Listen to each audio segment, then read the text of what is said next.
धार्मिक मान्यताओं के अनुसार ग्रहण को अशुभ घटना के रूप में देखा जाता है, जिसका नकारात्मक प्रभाव इंसानों पर पड़ता है। लेकिन आपको बता दें कि ग्रहण का प्रभाव सिर्फ इंसानों पर ही नहीं बल्कि पशु पक्षियों पर भी पड़ता है।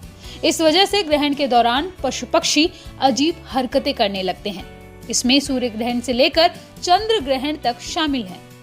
जो खगोलीय घटनाएं होती हैं उसमें जानवरों पर सबसे ज्यादा असर सूर्य ग्रहण का पड़ता है।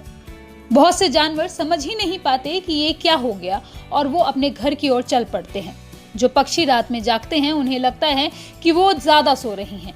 एक रिपोर्ट के मुताबिक ग्रहण के दौरान मकड़ियों की कुछ प्रजातियों के व्यवहार में अचानक बेचैनी सी हो जाती है और वो अपने ही जाल को तोड़ने लगती है, और जब ग्रहण खत्म हो जाता है तो वो उसे फिर से बनाना शुरू करती है।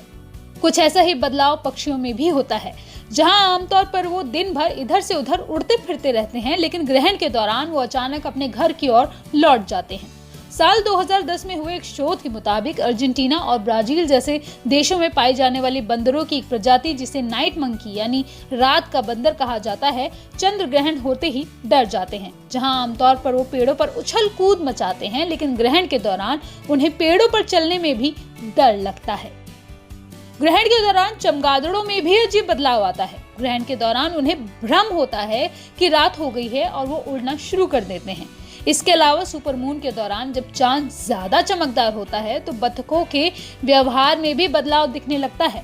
वैज्ञानिकों ने जंगली बर्फीली बतख गीज पर एक शोध किया था। उस दौरान उन्होंने उसके शरीर में एक छोटी सी डिवाइस फिट कर दी तो पाया कि सुपरमून के दौरान बतख के दिल की धड़कनें तेज हो जाती हैं, साथ ही उनके शरीर का तापमान भी बढ़ जाता है। हालांकि ग्रहण खत्म होने पर वो अपने आप फिर से ठीक हो जाते हैं। आमतौर पर हिप्पोपोटामस, जिसे दरियाई घोड़ा भी कहते हैं, पानी में ही रहते हैं, लेकिन सूर्य ग्रहण के दौरान वो बेचैन होकर सूखी जगहों की ओर चल पड़ते हैं। ये ग्रहण के दौरान जिम्बाब्वे में कुछ ऐसा ही देखा गया था।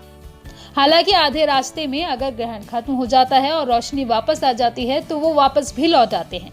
साइंटिस्ट का भी कहना है कि चंद्रमा का साइकिल जानवरों के मूड पर खासा असर डालता है। चांद की एक पूरी यात्रा 28 दिनों की होती है, जिसमें पूरे चंद्रमा का आकार कम होने लगता है और फिर ये बड़ा होकर पूरे आकार में आ जाता है। ये पूरा चक्र 28 दिनों में पूरा होता है। इसी के साथ पृथ्वी के चुंबकीय क्षेत्र, गुरुत्वाकर्षण और रात में चांद में आने वाली रोशनी में भी बदलाव आता है।